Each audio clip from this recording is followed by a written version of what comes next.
Voilà, alors aujourd'hui on va se poser la question de savoir comment est-ce qu'on peut poser une question. Comment se poser une bonne question. Donc souvent on voudrait faire le bon choix et on a des tas de questions. Mais nous allons voir que trouver la réponse dépend énormément de la manière dont on se la pose. Souvent on voudrait faire le bon choix et on a des tas de questions. Mais nous allons voir que trouver la réponse dépend énormément de la manière dont on se pose la question et dont on s'apprête à recevoir la réponse. Est-ce que je peux faire l'école à la maison alors que je n'ai pas les compétences? Est-ce que cela va désocialiser mon enfant? Comment est-ce que je peux m'occuper de mon enfant? Bon, ça, ce sont des questions typiques. Des questions de ce genre, vous en avez des quantités sur les forums. Mais avant de répondre à ces questions et avant de se précipiter sur la première réponse qu'on va vous faire, il faut se poser quelques questions. Avant de se poser des questions essentielles, il faut se poser des questions préalables, préparatoires. D'abord, qui va vous répondre? Qui écoutez-vous? Quelle source d'information est fiable à vos yeux? Vous savez ce qui se passe quand on cherche une réponse sur Internet, la plupart du temps, on va chercher la réponse qui nous convient le mieux, qui nous rassure. Donc, la première question à se poser, c'est, pour faire le bon choix, qui est-ce que j'écoute? C'est une question avant les autres. Vous allez entendre, moi je n'ai absolument pas l'étoffe d'être d'un enseignant, donc je ne vois pas comment je pourrais me permettre de faire l'enseignement. Bon. Ou alors je n'ai aucune fibre pédagogique. En avez-vous? Priver l'enfant de ce contexte socialisant de l'école, ça n'est certainement pas l'idéal.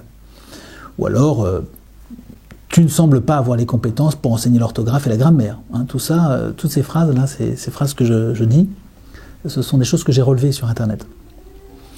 Est-ce que ce type d'avis vous fait avancer? Eh bien, pas vraiment. Quand vous devez changer de voiture, vous ne prenez pas le conseil d'un retraité qui n'a pas de voiture ou qui n'a jamais conduit. Vous ne prenez pas l'avis de quelqu'un qui n'y connaît strictement rien en automobile. Bon. Vous allez plutôt voir un spécialiste qui connaît bien les questions d'automobile, vous allez regarder Internet, vous allez aller voir des garagistes, des concessionnaires, etc. Eh bien pour l'école, l'enseignement, et spécialement l'école à la maison, est-ce que j'écoute les avis de gens qui ne connaissent pas la question, qui parlent de l'école à la maison avec des a priori et qui critiquent sans savoir? Souvent, on a tendance à laisser parler notre petite voix intérieure qui dit c'est la démocratie, chacun peut donner son avis, tous les avis sont bons à prendre. Pas forcément. Il faut essayer d'avoir un peu de discernement sur ces sujets. C'est un peu comme si les passagers d'un avion intervenaient et influaient sur la manière de piloter en donnant leur avis. Est-ce que ce serait bien raisonnable? Si les choses se passaient comme ça, on irait au crash, hein, c'est certain.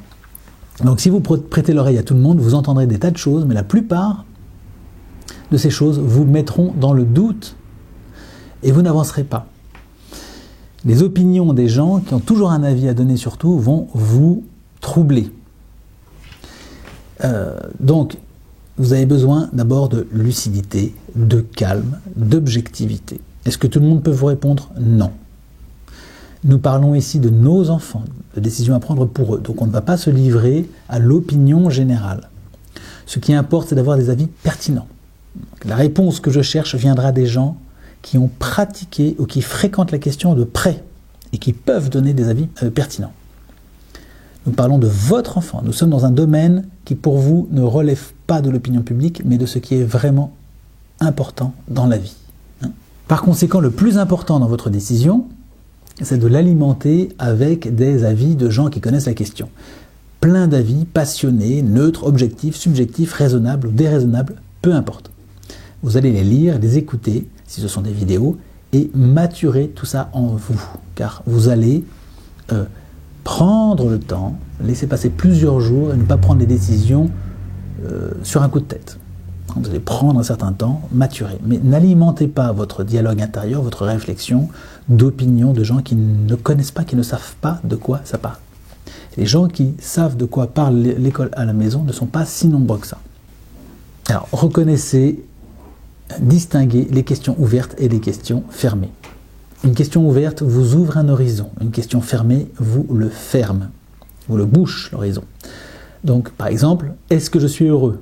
La réponse est oui, non, je ne sais pas. Et vous voilà bien avancé. C'est une question fermée.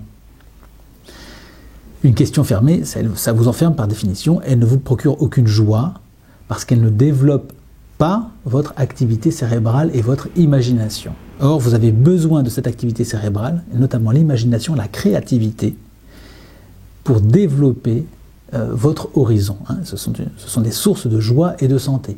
C'est un apprentissage que de savoir poser une question ouverte. Alors, je vais vous donner des exemples de questions ouvertes. Comment vais-je faire aujourd'hui pour être plus heureux? Qu'est-ce qui me ferait très plaisir? Que voudrait mon enfant? Alors là, vous avez évidemment plusieurs réponses possibles, et pas seulement oui ou non. Ce type de questions, ce sont des questions ouvertes qui présupposent plusieurs réponses possibles. Plus de 2 en tout cas. Ça dépend de vous, c'est vous qui verrez quelle réponse vous pouvez donner, et du coup vous allez vous mettre à réfléchir. Ça va entraîner un processus en vous. Alors ensuite, vous allez maturer la question. Vous prenez une feuille et un crayon, et puis vous allez poser par écrit, dans 2 colonnes, les avantages et les inconvénients à vos yeux de la décision que vous vous apprêtez à prendre.